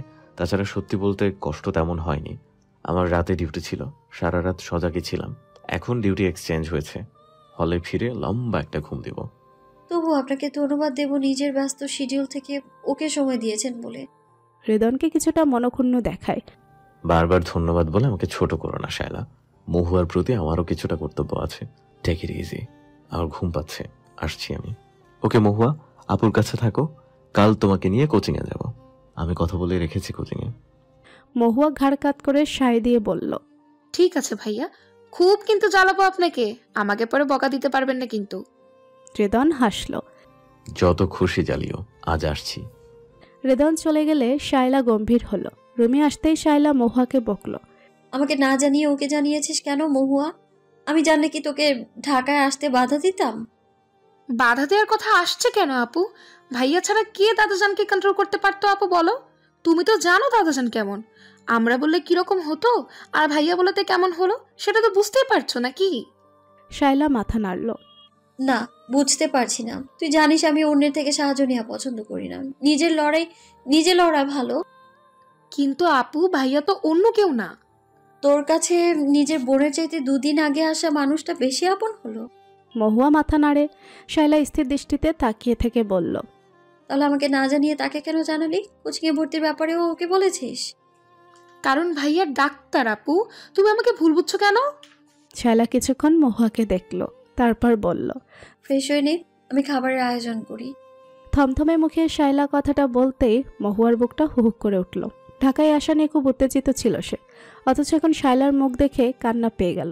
সে কান্না আটকে জবাব দিল, এখন খাবো না আপু, ঘুমাবো, পরে খাবো। শায়লা আর সাধল না। মহুয়া ঘুমিয়ে গেলেও শায়লার আর ঘুম আসে না। 2 দিন হলো জীবনে আসা হৃদন এত আপন হলো যে তার বোন তাকেই কিছু জানালো না। ভাবনাটা মাথায় আসতেই তার পুরোটা দিন তেতো হয়ে গেল। পরদিন কোচিংয়ে ভর্তি করানোর জন্য হৃদন নিতে এলো মহুয়াকে। শায়লা ব্যস্ততার অজুহাত দেখিয়ে ওদের সাথে এলো না। এবার মহুয়া সত্যি সত্যি মন খারাপ করলো। বোনের ব্যবহার কেন যেন মেনে নিতে পারল না। সে হৃদনকে অনুরোধ করলো কোচিংয়ের কাছাকাছি একটা হোস্টেলে সিট ম্যানেজ করে দিতে। সে কয়দিনের মধ্যে হোস্টেলে উঠে গেল দ্রুত। শায়লা সব দেখলো চুপচাপ। আর মহুয়াকে কিছু বলার ইচ্ছে হলো না। করুক যা ইচ্ছে, বড় হয়েছে, নিজের ভালো মন্দ বোঝার জ্ঞান তো আছে। পরের কোনো এক শুক্রবারের বিকেলে শায়লার ফোন এলো। পরিপাটি হয়ে নিচে নামতে রেদনকে দেখলো শায়লা। পাঞ্জাবি আর জিন্স পরিহিত রেদনকে দেখে অন্যরকম লাগে। চেহারায় ক্লান্তির ছাপ স্পষ্ট। মনে হলো কিছুটা মন খারাপ ভাব। দুজন চুপচাপ হাঁটলো কিছুক্ষণ। শায়লা বারবার আর চোখে তাকিয়ে দেখছে তাকে। রেদন একটা রিক্সা ডেকে উঠে বসলো। হকত্তা বাধ্য হয়ে শায়লা উঠল। রিক্সা চলতে শুরু করেছে, কিন্তু তবুও রেদন চুপচাপ। শায়লা বাধ্য হয়ে জানতে চাইল, আপনার কি মন খারাপ? রেদন এক ঝলক তাকিয়ে দেখলো শায়লাকে। আজ আমার জন্মদিন। শায়লা বিস্মিত হয়ে তাকিয়ে থেকে বলল, শুভ জন্মদিন। Thank you. বাসায় যাননি আজ? গেছিলাম, সারাদিন বাসায় ছিলাম। ও। শায়লা ভাবছে কি গিফট দেবে রেদনকে। ওদের বাড়িতে ঘটা করে কারো জন্মদিন পালন হয় না। তাদের 3 বোনের কারো জন্মদিন হলে মা নিজ হাতে কিছু বিশেষ খাবার রান্না করে এই যা। তবে ঢাকায় আসার পর থেকে দেখছে জন্মদিন মানেই আনন্দ। তার 2 জন ছাত্রীর জন্মদিন পালন হয়েছে কেক কেটে, বড় অনুষ্ঠান করে। ক্লাসের কয়েকজন বন্ধুর ক্ষেত্রেও দেখেছে কেক কাটা হয়, গিফট দেওয়া হয়। রেদনও নিশ্চয়ই বাসায় কেক কেটেছে। শায়লার কেন যেন মন খারাপ হলো। নামো। শায়লা সামনে তাকিয়ে দেখলো একটা রেস্টুরেন্ট। রেদন রিক্সার ভাড়া মিটিয়ে ডাকলো, এসো। এখানে? একসাথে খাবো আমরা, জন্মদিনের ট্রিট। শায়লা চুপচাপ রেদনের পিছু নিল। কোনার দিকে একটা টেবিলের কাছে এগিয়ে যেতেই মহুয়া চিৎকার শোনা গেল, শুভ জন্মদিন আপা। শায়লা ঘাবড়ে গেল। হতভম্ব হয়ে তাকিয়েছে মহুয়ার দিকে। মহুয়া হি হি করে হাসছে। পাশে দাঁড়িয়ে থাকা রেদনও দাঁত বের করে হাসছে। ওর দিকে তাকিয়ে চোখ নাচাচ্ছে, যেন বলতে চাইছে কি কেমন চমকে দিলাম। শায়লার মুখের হতবাক অবস্থা কাটেনি। রেদন বলল, বসো। মহুয়া হাত ধরে টানল ওকে। নিজের পাশে বসিয়ে ইশারা করলো। টেবিলের উপর ছোট একটা কেক, যার উপর লেখা আছে হ্যাপি বার্থডে শায়লা। মহুয়া উচ্ছ্বসিত হয়ে বলল, আপু, তোর পছন্দের কেক ভাইয়া এনেছে, তাড়াতাড়ি কেটে ফেল। শায়লা পালা করে একবার রেদন আর একবার মহুয়াকে দেখল। তারপর আচমকা মহুয়ার গালে চড় দিল। মহুয়া হতভম্ব হয়ে গালে হাত দিয়েছে। ওর চোখ দুটো টলমলো। রেদন বোকা বনে গেল। শায়লার দিকে তাকিয়ে বিস্মিত হলো সে। মেয়েটার চোখ মুখ ঠিকরে যেন আগুন বেরোচ্ছে। আশ্চর্য, কি এমন করেছে ওরা? জন্মদিনে তো পালন করতে চেয়েছে, তাতে এত হাইপার হওয়ার কি আছে? বিরক্ত রেদনের নজর মহুয়ার উপর পড়তেই চরম মেজাজ খারাপ হলো। সে মুখ খিচিয়ে জানতে চাইল, সমস্যা কি তোমার শায়লা? কিসের তো ভাব তোমার, বলো তো? যে যাই করছে কিছুই পছন্দ হচ্ছে না তোমার। এত ভালো ছাত্রী তুমি, ব্যবহারের এই অবস্থা কেন? আপনাদের সমস্যাটা কি? এসব আদিকেতা কে করতে বলেছে? আমি বলেছি এসব কিচ্ছু চাই না আমার। না আপনার এসব দেখানো কি আর না ওর দরদ। আমাকে আমার মতো থাকতে দিন। রেদন দাঁতে দাঁত চেপে বলল, তুমি একটা বেয়াদব, মাথামোটা আর স্বার্থপর মেয়ে। শুধু নিজেকে নিয়ে ভাবো। যদি তা না ভাবতে তাহলে আজকের দিনে এমন কিছু করতে না যেখানে আমাদের দুজনের উদ্দেশ্যই তোমাকে আনন্দ দেয়া। একটু কেয়ার দেখিয়েছি বলে মাথা কিনে নাওনি। একা থাকতে চাও তো থাকো একা একা। মহু, চলে আয়, তোকে পৌঁছে দিয়ে আমি হলে ফিরবো। মহুয়া চোখ মুছে নিয়ে ব্যাগ হাতে উঠে দাঁড়ালো। একবার বোনের দিকে তাকালো। মুখ কঠোর বানিয়ে বসে আছে শায়লা। মহু দীর্ঘশ্বাস ফেলে রেদনের পিছু পিছু চলে এলো। ভাইয়া, আপনি আপুর উপর রাগ করে থাকবেন না। আমি তো আগেই বলেছিলাম ও এমন রিয়েক্ট করতেই পারে, আপনি শুনলেন না। আসলে ও ইচ্ছে করে কিছুই করেনি ভাইয়া। জন্মদিন নিয়ে খুব বাজে স্মৃতি আছে আমাদের বাড়িতে, কখনো আমরা আমাদের জন্মদিন পালন করি না। রেদন ধমকে উঠল। চুপ কর মহু। যত যাই হোক, এরকম ওপেন প্লেসে সিন ক্রিয়েট করা আমি একদম পছন্দ করি না। তোর বোনের আক্কেল হওয়া উচিত। আর তাছাড়া আগে জন্মদিন পালন হয়নি বলে এখন হবে না কেন? বাজে স্মৃতি আছে, থাক। এখন ভালো স্মৃতি বানাতে হবে। ভালো স্মৃতি খারাপ স্মৃতিকে ভুলিয়ে দিবে, কিন্তু তোর বোন মানবে কেন? ওর তো দুঃখ বিলাস করতে হবে। দুঃখী আত্মা কোথাকার। মহুয়া খিলখিল করে হাসলো। ভাইয়া কি বললেন এটা? আপা শুনলে তো আপনাকে কাঁচা আমের মতো চিবিয়ে খাবে। রেদন রাগ দেখিয়ে বলল, আর আমি আদর করবো তোর বোনকে। হ্যাঁ, ওকে আমি লবণ মরিচ মাখিয়ে খাবো। সাথে একটু সর্ষের তেল দিলে বেশি স্বাদ লাগবে ভাইয়া। রেদন না বুঝে জানতে চাইল, সর্ষের তেল কোথায় দেবো? মহুয়া মুখ কাচুমাচু করল। কাঁচা আমের ভর্তায় একটু সর্ষের তেল দিলে আম মাখানো খেতে মজা লাগে বেশি। আপনি বললেন না আপুকে লবণ মরিচ দিয়ে মাখাবেন, সাথে একটু সর্ষের তেল দিলে আরো ভালো লাগবে। রেদন হেসে দিল। খুব দুষ্ট হয়েছিল মহু। সরি ভাইয়া, আপনি আপার উপর রাগ করবেন না প্লিজ। ওর কোনো দোষ নেই আসলে। খুব বোনকে বাঁচাচ্ছিস তাই না? আচ্ছা বাদ দে ওর কথা। তুই বল, কোচিং কেমন চলছে? মক টেস্ট গুলো ঠিকঠাক দিতে পেরেছিস? পারছি ভাইয়া, ভালো হচ্ছে পরীক্ষা। মহুয়ার মাথার আলতো গাট্টা দিল রেদন। গুড, মেরিট লিস্টে যেন তোর নাম থাকে। মহুয়া লাজুক হাসল। পরপর 3টে মক পরীক্ষায় সে হাইস্ট নাম্বার পেয়েছে, সেটা আর সে বলল না। রুবিন আজ সারাদিন নিজের কামরা থেকে বের হয়নি। তার জীবনের সবচেয়ে আনন্দের দিনটা 10 বছর আগে বিষাদের কালো মেঘে ঢেকে গেছিল। আজ সেই বিশেষ দিন। একযুগ সংসার করার পর শায়লার 10ম জন্মদিনে জেনেছিল তার সবচেয়ে আপন মানুষটার পর হয়ে গেছে। মানুষটা সেদিন তার নতুন সঙ্গীকে সাথে নিয়ে বাড়িতে এসেছিল। সেই স্মৃতি মনে করে রুবিনার নয়ন আজও আর্দ্র হয়ে যায়। মেয়েটার সেদিন জন্মদিন ছিল। প্রথম সন্তান বলে শায়লার জন্মদিন সবসময় বিশেষভাবে পালন হতো। যত ব্যস্ততাই থাক, ওদের বাবা মায়ের জন্য সময় বের করে বাড়ি আসতো। সেই লোকটাই মেয়ের জন্মদিনে নতুন সঙ্গী নিয়ে হাজির হলো। আনন্দের দিন বেদনায় রূপান্তর হতে সময় লাগেনি। মনে করে রুবিনা ফুফিয়ে উঠল। মেয়েটা বড্ড আঘাত পেয়েছিল। সেই দিনের পর থেকে আর কোনোদিন এ বাড়িতে জন্মদিন পালন হয়নি। আজ শায়লা দূরে, নিশ্চয়ই সারাদিন মন খারাপ করে শুয়ে আছে, কান্নাকাটিও করছে হয়তো। রুবিনার সাহস হয়নি ওকে ফোন দিয়ে জন্মদিনের শুভেচ্ছা জানাতে। শায়লা একদমই পছন্দ করে না। পারলে হয়তো এই দিনটা নিজের জীবন থেকে মুছে দিত। রুবিনা কয়েকবার ফোন হাতে নিয়ে রেখে দিয়েছে। সন্ধ্যার কিছু পরে শায়লার ফোন পেয়ে যার পর নাই অবাক হলো সে। তাড়াহুড়ো করে ফোন ধরে বলল, শায়লা, কি হয়েছে মা? মা, আমি কি খুব খারাপ মেয়ে? আমি কি কারো কথা ভাবি না? শায়লার কান্না জড়িত কণ্ঠ শুনে রুবিনা অবাক হলো। কে বলছে এই কথা? আমার শায়লাকে কে এত বড় অপবাদ দেয়? শায়লা ফোঁস করে নাক টানে। আমার জন্মদিন ভুলে যেতে চাই, এটা কি খারাপ কথা মা? ওই লোকটা আমাদের সাথে অন্যায় করলো, তার শাস্তি আমরা কেন পাচ্ছি মা? কেন আমাদের জীবনের সব আনন্দ নাই হয়ে গেল? ওই লোকটা তো ভালো আছে মা, সুখে আছে। তোমাকে কষ্ট দিয়ে দিব্যি আনন্দ করছে সে। রুবিনা নিশ্চুপ, বুকের ভাঙচুর হচ্ছে। কম্পিত কণ্ঠে জবাব দিল, কেউ সুখে থাকলে কষ্ট পেতে নেই শায়লা। শায়লা হাসলো, তাচ্ছিল্য সুরে বলল, তুমি কি দিয়ে তৈরি মা? কিভাবে এখনো মানুষের ভালো কামনা করো তুমি? রুবিনা দীর্ঘশ্বাস ফেলে বলল, আমি ভালো কামনা করার কে শায়লা? আল্লাহ যা করার করবে। শায়লা কিছু বলল না। মেয়ের নীরবতায় রুবিনা অস্থির হলো। সব ঠিক হয়ে যাবে শায়লা, তুই এসব নিয়ে একদম ভাববি না। তুই পড়ালেখা শেষ করে বড় চাকরি করবি। রিদওয়ানের সাথে তোর একটা সুন্দর সংসার হবে, দেখিস। আমি তোর সংসারে বেড়াতে যাব, একদিন অনেক আনন্দে থাকবি তোরা। আমি মা হয়ে তোদের জন্য কিছু করতে না পারলেও অনেক অনেক দোয়া করি তোদের জন্য শায়লা। আমি যা পাইনি তোরা যেন তাই পাস। স্বপ্ন দেখছো মা? এই স্বপ্ন কখনো পূরণ হবে না। আমি কোনো ডক্টরকে বিশ্বাস করতে পারি না, আর বিশ্বাস করে তোমার মতো ঠকতেও চাই না আমি। ছি মা, এসব কি বলছিস? রিদওয়ান এমন ছেলে নয়। সবাই এক হয় না শায়লা। সবাইকে এক মাফে ফেলে বোকামি করিস না। জীবন শুরুর আগেই জীবনকে জটিল করিস না শায়লা, বড্ড ভুল করছিস। শায়লা ফিসফিস করলো, আমার ভয় লাগে মা, কাউকে বিশ্বাস করতে খুব ভয় লাগে আমার। কত কষ্ট করে নিজেকে সামলে নিয়েছি আমি। রুবিনা সান্ত্বনা দিল, বলছি তো রিদওয়ান অমন না, ওর সাথে সুখে থাকবি তুই। শুধু উল্টোপাল্টা আচরণ করে ওকে রুষ্ট করে দিস না। ছেলেটা ভালো, কি সুন্দর করে আমাকে মা ডাকলো। মন পরিষ্কার না হলে কেউ এমন ভাবে ডাকতে পারে না। শায়লা চুপচাপ মায়ের কথা শোনে। রুবিনা বলে, অতীত ভুলে যা শায়লা, ভয়কে জয় করে রিদওয়ানের সাথে জীবনকে নতুন করে সাজিয়ে তোল। বিশ্বাস কর, দেখবি জীবন কত সুন্দর। জীবন তোকে সুযোগ দিয়েছে, তুই সুযোগ লুপে নিয়ে জীবনকে দেখিয়ে দে তুই ওপারে সুখে থাকতে। কয়েকদিন ধরে নিজের মনে চলা দ্বিধা কাটিয়ে শায়লা শেষ পর্যন্ত রেদনকে ফোন করলো।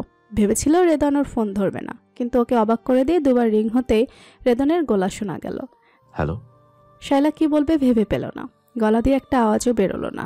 রেদন বিরক্ত হয়ে বলল, কথা বলবে না তো ফোন দিয়েছো কেন শায়লা? আমি ভীষণ ব্যস্ত, কি বলবে তাড়াতাড়ি বলো, না তো ফোন রাখো। ঠোঁটে ঠোঁট চেপে ধরে শায়লা। মুহূর্ত পার হয়ে গেলেও কিছু বলে না।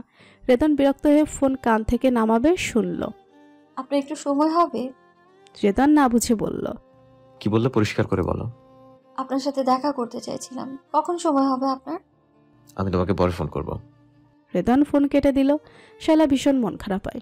কিছু না বলে ফোন কেটে দিল কেন? শালা স্মিত হয়ে বসে রইল কিছু সময়। ঘন্টা পার হওয়ার পরও যখন ফোন এলো না তখন আশা ছেড়ে দিল। ভেবেছিল আজ পড়াতে না গিয়ে রেদনের সাথে বসবে, কিন্তু মনে হয় না রেদন ফোন দেবে। শালা কাপড় পরিবর্তন করে টিউশনে যাওয়ার প্রস্তুতি নিল। রেদনের ফোন এলো রাতে। শালা তখন টিউশন থেকে ফিরেছে মাত্র। শরীর ক্লান্তিতে নুয়ে আসতে চাইছে, তবুও ফোনটা ধরল। হ্যালো। সরি, তখন কথা বলতে পারিনি, ডিউটিতে ছিলাম তো। It's okay. শালা রেদনের কৈফাতের প্রতি উত্তর দিল মৃদুস্বরে। কি যেন বলছিলে? দেখা করতে চাও? কাল পারবো না, পরশু বিকেলে আসি। ঠিক আছে। শায়লা হুহা শুনে কিছু বলতে চাইছিল রেদনকে, কিন্তু পর মুহূর্তে কি ভেবে নিজেকে সামলে নিল। রেদন ফোন কাটতেই শায়লা বিছানায় গায়ে এলিয়ে দিয়ে চোখ বুঝল। কিছুক্ষণের মধ্যে ঘুমিয়ে গেল। কোথায় যাচ্ছ? তানিয়ার পোস্তায় মুকুল মাথা দুলিয়ে সায় দিল।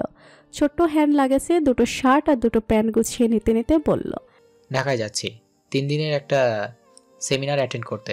কিছু অস্ট্রেলিয়ান ডাক্তার এসেছে, মেডিসিনের উপর লেকচার দিবে। তানিয়া ভুরকুচকে তাকিয়ে আছে। মুকুলের কথা শুনে তাকে মোটেও সন্তুষ্ট মনে হলো না। সে গলায় কিছুটা হেলাঢেলা বলল, ঢাকায় যাচ্ছ ভালো কথা, মেয়েদের সাথে আবার দেখা করতে যেও না। এখন তো তোমার 2 মেয়ে ঢাকায় থাকে। ও বড় মেয়ের তো বিয়েও হয়েছে ঢাকায়। মুকুলের হাত থেমে গেল। সে তানিয়ার দিকে তাকিয়ে বলল, অহেতুক কথা না বললে হয় না? তুমি জানো ওরা আমার সাথে যোগাযোগ করার দূর একটা পর্যন্ত বলে না। ওরা না বলুক, তুমি তো বলতে চাও। তানিয়া হাসলো। মুকুল মেজাজ খারাপ করে উত্তর দিল, আমার একার ইচ্ছে কি কিছু যায় আসে না তানিয়া? আর সব সময় ওদের নিয়ে টানাটানি না করলে হয় না? তুমি জানো ওদের সাথে আমার কোনো সম্পর্ক নেই। জানি। তোমার অদ্ভুত পরিবারে তুমি এখন বাইরের লোক, তা না হলে কি আর মেয়ের বিয়ের খবর অন্য লোকের মুখ থেকে শুনতে হয়? কিন্তু আমার চিন্তা অন্য জায়গায়, বুঝলে? হিউম্যান সাইকোলজি কি বলে জানো? মুকুল কিছু না বলে তানিয়ার মুখ পানে তাকিয়ে রইল। তানিয়া বেশ ধীরে ধীরে বলল, যে তোমাকে অ্যাভয়েড করবে তার প্রতি তুমি আকৃষ্ট হবে, তাকে জয় করে নিতে তোমার মন মরিয়া হয়ে উঠবে। তোমার মেয়েরা তোমাকে যত ভুলে যেতে চায়, তুমি ততই তাদের মনে জায়গা করতে চাইছো। আর তা করতে যেয়ে তুমি আমার বাচ্চাদের অবহেলা করছো। আমি মা হয়ে তা কি করে সহ্য করি বলো? এমনিতেই তোমার পরিবারে ওদের অবস্থান শূন্য। মুকুলের মুখে স্পষ্ট বিরক্তির আভাস। আমি ওদের অবহেলা করলাম কোথায়? দেখো তানিয়া, তুমি জেনে শুনে আমাকে বিয়ে করেছো, এখন ঘুরে ফিরে তোমার আলোচনা এই বিষয়ে এসে আটকে যায়। এটা কি ঠিক হচ্ছে? তানিয়া কাজ ছাকালো। ফ্যাক্ট ইজ ফ্যাক্ট, এড়ানো গেলে অবশ্যই এড়াতাম। মুকুল হাল ছেড়ে দিল। হাতে ব্যাগ নিয়ে বলল, এইসব নিয়ে কৈফিয়ত দেওয়ার সময় অপচয়। 3টায় ফ্লাইট, আসছি আমি। তানিয়ার মুখে কঠিন রেখা ফুটে আবার মিলিয়ে গেল। সে মুকুলের যাওয়াটা দেখলো চুপচাপ। মাঝে মাঝে সব ধ্বংস করে দিতে মন চায়। বিয়ে সংসার সব এখন গলায় কাটা ফোটার মতো মনে হয়। না গেলে ফেলা যাচ্ছে না উগলে দেওয়া। বিমান ঢাকার দিয়ে উড্ডয়নের সময় মুকুল একদৃষ্টিতে মেঘগুলো দেখে। সাদা তুলোর মতো মেঘগুলোর স্থির নয়, উঠছে ঘুরছে, ছুটছে অজানা পথে। আকাশের দিকে তাকিয়ে থাকতে থাকতে মুকুল অতীত ঘুরে আসে। আজকালের জীবনটা ক্লান্ত লাগছে মুকুলের। মুকুল রাজশাহী মেডিকেলের ডাক্তার। হাসপাতালের পাশাপাশি প্রাইভেট প্র্যাকটিস বেশ জমিয়ে করছে। তার বর্তমান স্ত্রী তানিয়া একজন ডাক্তার। রাজশাহী মেডিকেলে জয়েন করার পর এখানেই থাকা হয়তো বেশি। শুরুতে সপ্তাহের ছুটি ছাটায় নওগাঁ যেত। তারপর ধীরে ধীরে তানিয়ার সাথে পরিচয় হলো। তানিয়া তার 5 বছরের জুনিয়র হলেও ব্রাইট স্টুডেন্ট বলে নিজের প্রফেশনে তাড়াতাড়ি এগিয়েছে। কাজ করতে করতে আলাপ পরিচয় কখন গাঢ় হলো দুজনের কেউই টের পেল না। একসময় মনে হলো কেউ কাউকে ছাড়া থাকতে পারবে না। মুকুলের ইচ্ছে ছিল রুবিনা আর তানিয়া দুইজনার সাথেই সংসার সমান্তরালে চালিয়ে নেওয়ার, কিন্তু গ্রামের এসএসসি পাস রুবিনা হুট করে এমন বেঁকে বসবে আর বাবা বৌমার সাথে তাল দেবে সেটা কখনো ভাবেনি মুকুল। 2 বোনের 1 ভাই মুকুল। বাবা মা বোনদের আদরে ছিল, কখনোই ভাবেনি বাবা তাকে জীবন থেকে ত্যায্য করতে পারে। তাই তো তানিয়াকে বিয়ে করে নিয়ে বাড়িতে গেছিল মুকুল, কিন্তু বাড়িতে ঢোকার সৌভাগ্য হয়নি মুকুলের। তার আগেই তোয়েব মাওলানা তাকে সন্তান হিসেবে অস্বীকার করলো। তাদের বংশে কোনো দ্বিতীয় বিয়ে ছিল না। মুকুল প্রথম এমন কাজ করলো। লজ্জায় তার বাপ তাকে ত্যায্যপুত্র করলো। মাঝে মাঝে মনের মধ্যে সূক্ষ্ম জ্বলনি টের পায় মুকুল।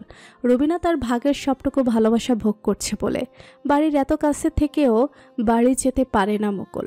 মায়ের সাথে কালে ভদ্রে ফোনে কথা হয়, বাবা তাও বলে না, রাগ করে। মেয়েদের মন কেমন করে মুকুলের। বাবার জন্য মায়ের আদরের জন্য ছটফট করলেও বাড়ি যাওয়া তার বারণ। সবকিছু হচ্ছে রুবিনার জন্য। এই একটা মেয়ে মানুষ তার সবকিছু কেড়ে নিল। মেয়েদের মনেও তার জন্য ঘৃণা জন্ম দিয়েছে। তার মেয়েদের জীবনে বাবার অস্তিত্ব নেই। শায়লার কথা শুনে বড্ড কষ্ট পেয়েছিল মুকুল। মেয়েটা ডাক্তারিতে চান্স পেয়েও পড়ল না, এতটা ঘৃণা করে বাবাকে। মেয়েটা খুব আদরে ছিল মুকুলের। চোখ দুটো জলে মুকুলের। আপাতত দৃষ্টিতে তানিয়ার সাথে তার সুখী সংসার। 1 ছেলে 1 মেয়ে তাদের। একটার বয়স 10 আর একটা 8। তানিয়া সকাল থেকে রাত অবধি ব্যস্ত। বাচ্চা দুটো নানা নানি আর গভর্নেন্সের কাছে বড় হচ্ছে। দাদা দাদির আদর ওদের ভাগ্যে নেই। মুকুল দীর্ঘশ্বাস ফেলে। সব কিছু তো মুকুলের জন্যই হচ্ছে। সবগুলো বাচ্চার জীবন এলোমেলো হলো একমাত্র তার কারণে। লেকের পাশে বেঞ্চে শায়লা পা ঝুলিয়ে বসে আছে। রেদওয়ান 2 কাপ চা নিয়ে এসে পাশে বসলো। চায়ের কাপ শায়লার দিকে বাড়িয়ে দিল। শায়লা চুপচাপ চায়ে চুমুক দিল। রেদওয়ানও চুপ করে বসে রইল। আজ সে কথা না বলার পণ করেছে। অবশেষে শায়লা নীরবতা ভঙ্গ করলো। সরি। রেদওয়ান তাকালো কিন্তু কিছু বলল না। সেদিনের ব্যবহারের জন্য দুঃখিত আমি। মোহকে বলেছো? শায়লা না বুঝে তাকায়। মানে সরি শুধু আমাকে বললে হবে? তুমি অত লোকের সামনে মোহকে চর দিয়েছো, ওকে সরি বলবে না? শায়লা কিছুক্ষণ চুপ থেকে মাথা দোলায়। আচ্ছা বলবো, ও তো আমার বোন, আমাকে বুঝবে, পরে একসময় বলে দিব। রেদওয়ানের মুখের রেখায় ভাঁজ পড়ে। তার মানে তুমি বলতে চাইছো আমি তোমাকে বুঝবো না তাই সরি বলছো? শায়লা প্রতিবাদ করে মাথা নাড়ে। এমন কিছু বলতে চাইনি, কথা বানাবেন না প্লিজ। রেদওয়ান চুপ করে গেল। রেদওয়ানের মুখটা দেখে আবারও অনুশোচনা হলো শায়লার। মৃদু স্বরে বলল, সরি, আপনাকে হার্ট করতে চাইনি। আমি সত্যি সেদিনের জন্য দুঃখিত। আসলে জন্মদিনের স্মৃতি সুখ করো না তো, তাই জন্মদিন পালন করি না আমি। মহু আর জানার কথা এটা। রেদওয়ান চাপা স্বরে বলল, মোহু বলেছিল, ওর কোনো দোষ নাই। শায়লা চুপ করে গেল। রেদওয়ান হুট করে আলোচনার বিষয় বদলে ফেলে জানতে চাইল, তুমি এতগুলো টিউশন কেন করছো? তোমার পড়ালেখার ক্ষতি হচ্ছে না? না, বেশ একটা রুটিনে এসে গেছে জীবন। আড্ডার সময়টা টিউশনিতে দিচ্ছি। কিন্তু এভাবে তো জীবন চলে না শায়লা। সবকিছুর প্রয়োজন আছে জীবনে। বন্ধুদের সঙ্গ, পরিবারের সঙ্গ, মাঝে মাঝে অনর্থক ঘুরে বেড়ানো, এগুলো বেঁচে থাকার খোরাক। তুমি কেবল দুঃখী দুঃখী হয়ে থাকবে এমনটা কি হয় বলো? নিজে সুখে না থাকলে আরেকজনকে কিভাবে ভালো রাখবে? হুট করে রেদনের মুখে এমন ভারী কথা শুনে অবাক হলো শায়লা। ছেলেটাকে যতটা উড়নচণ্ডী মনে হয় ততটা সে নয়। শায়লার ভালো লাগলো রেদনের কথাগুলো। তার ঠোঁটের কোনো অস্পষ্ট হাসির আভা ফুটে উঠল। মুকুল নামটা দেখে থমকালো ওয়াহেদ। বিস্মিত হয়ে লেখার দিকে তাকিয়ে রইল। পিয়ে জানতে চাইল, ওনাকে কি বিদায় দেবো স্যার? ওয়াহেদ অবাক ভাব কাটেনি। সে ব্যস্ত হয়ে বলল, না না, বিদায় দেবে কেন? তাড়াতাড়ি আমার কেবিনে পাঠাও। কিছুক্ষণ পরে 2 কাপ চা পাঠাবে, সাথে নাস্তা। পিয়ে চলে গেল। ওয়াহেদ ভাবছে মুকুল হঠাৎ এতদিন পরে কেন তার সাথে যোগাযোগ করলো, কি চাই সে? শুনেছি কারোর সাথে কোনো যোগাযোগ নেই ওর। হুট করে এতদিন পরে তার কাছে কেন এলো? মুকুলকে ঢুকতে দেখে উঠে দাঁড়ালো ওয়াহেদ। হাত বাড়িয়ে করমর্দন করলো। বসতে ইশারা করে বলল, মুকুল, এতদিন পরে হুট করে তোমার ফোন পেয়ে খুব অবাক হয়েছি। কেমন আছো? মুকুল কিছুটা ইতস্তত বোধ করে জবাব দিল, হুট করে ঢাকায় কাজ পড়লো, ভাবলাম তোমার সাথে দেখা করি। সহপাঠী থেকে বেয়াই হয়ে গেলাম। বিশ্বাস হচ্ছিল না, তাই নিজে চোখে দেখতে এলাম তোমাকে। যদিও নিজের মেয়ের বিয়ের খবর আমি অনেক পরে জেনেছি। ওয়াহেদ কি বলবে ভেবে পেল না। আড়ষ্ট বোধ করলো জবাব দিতে। মুকুলের কণ্ঠে অভিযোগের ছোঁয়া পেয়ে অবাকও কম হলো না। মুকুলই বলল, কিছু মনে করো না ওয়াহেদ, আসলে শায়লার বিয়ের খবর জেনে মনটা খুবই খারাপ হয়েছে। আমি বাবা তো ওদের একবার জানাতে পারতো। ওয়াহেদ বিব্রত হয়ে ল্যাপটপে তাকিয়ে থাকে। মুকুলের চেহারা ভার, সে স্বাগতোক্তি করল। মেয়েটাকে দেখিনি বহুদিন, ও দেখতে কেমন হয়েছে? তোমার ছেলের সাথে ভাব হয়েছে তো? মুকুলের বাবা হৃদয়ের আরতি বুঝলো ওয়াহেদ কোমল কণ্ঠে বলল, তোমার মেয়ে মানুষ হিসেবে খুব ভালো, তবে ওকে দেখে যতটা বুঝেছি ওর আত্মসম্মান জ্ঞান অনেক প্রখর, মনোবল অনেক শক্ত। হয়তো তোমার অনুপস্থিতির কারণে এমন হয়েছে। তোমার সাথে কথা বলে? ওয়াহেদ মাথা দুলিয়ে সায় দিল। বলে, ভদ্রতাবোধ ওর মায়ের মতোই। কথাটা হুল ফোটার মতো লাগলো মুকুলের কাছে। ব্যথিত নয়নে বলল, কঠিন মনটাও মায়ের মতোই। কিছুটা চুপ করে থেকে পুনরায় বলল, ও আমাকে প্রচন্ড ঘৃণা করে, এতটাই যে মাঝে মাঝে আমার নিজের মনে প্রশ্ন জাগে, পৃথিবীতে কেউ কাউকে এতটা ঘৃণা করতে পারে কি? টেক ইট ইজি মুকুল, তোমার কাজটা কিন্তু ঘৃণার যোগ্যই। ওর মনের হাল একবার ভাবো, নিজেকে ওর জায়গায় রেখে দেখো, তাহলে হয়তো ওর এমন ব্যবহার আর কষ্ট লাগবে না তোমার। মুকুল ব্যস্ত হয়ে উত্তর দেয়, না না, বুঝি আমি, দোষ তো আসলে আমারই, ওর প্রতি কোনো অভিযোগ নেই আমার। থাকা উচিত নয়, ওরা ওদের মতো ভালো থাকতে চাইলে তোমার আপত্তির কোনো জায়গা দেখি না। ওয়াহেদ কাটকাট কণ্ঠে জানিয়ে দিল। বিনিময়ে মুকুল চুপ করে রইল। কিছু সময় পরে বলল, শায়লার বিয়ের পক্ষে কিছু উপহার দিতে চাই আমি। জানি আমার কোনো উপহার সে নেবে না, তাই তোমাকেই দিতে যাচ্ছি। এই যে চেকটা রাখো ওয়াহেদ, 5 লাখ টাকা আছে, ওর যদি কখনো প্রয়োজন হয় তাহলে ওকে দিও। ওয়াহেদ বুড়ুকুচকে চেকটা দেখল। যৌতুক দিচ্ছ নাকি মুকুল? আরে না না, এইসব কি বলছো? যৌতুক তো নেব না মুকুল, আমার কোনো ছেলের বিয়েতে তো যৌতুক নেইনি আমি। তাছাড়া তোমার মেয়েকে বিয়ে করেছে আমার ছেলে, কিছু প্রয়োজন হলে সে পূরণ করবে ওর চাহিদা, না হলে আমি তো আছি। আল্লাহ চাইলে কোনো কিছুর কমতি নেই আমার কাছে। সবচেয়ে বড় কথা, তোমার মেয়ে শায়লা যদি কখনো জানে এ কথা, তাহলে হয়তো সংসারই করবে না। ওকে যতটুকু বুঝেছি, নিজের খরচ ও নিজেই চালায়, ভবিষ্যতেও চালাবে। তুমি ওর এই চেষ্টাটুকু নষ্ট করতে চেও না। ভুল বোঝো না ওয়াহেদ, আমি মোটেও এইসব বলতে চাইনি। আমি শুধু চাই শায়লা ভালো থাক। ওয়াহেদ মাথা নাড়ে। বুঝেছি, চেকটা নিজের কাছেই রাখো, এসব নিয়ে দ্বিতীয়বার কথা বলো না। বাচ্চাদের জন্য দোয়া করো, তাহলেই হবে, ওরা অবশ্যই ভালো থাকবে। রেদনের কথা শুনে শায়লা নিজেকে ভালো রাখার চেষ্টা করছে। শত ব্যস্ততার মাঝে বন্ধুদের সাথে এদিক সেদিক ঘুরতে যাচ্ছে, হাহা হিহি করছে। সেদিন মহুয়ার হোস্টেলে গেল। দিন 2 পরে মেডিকেল ভর্তি পরীক্ষা। এমন সময় বড় আপুকে দেখে মহুয়া অবাক, সেই সাথে ভীষণ খুশিও। 2 বোন গুটগুট করে সারাদিন গল্প করলো, হাসলো, খেলো। ওখান থেকে টিউশন যাওয়ার সময় শায়লা বলল,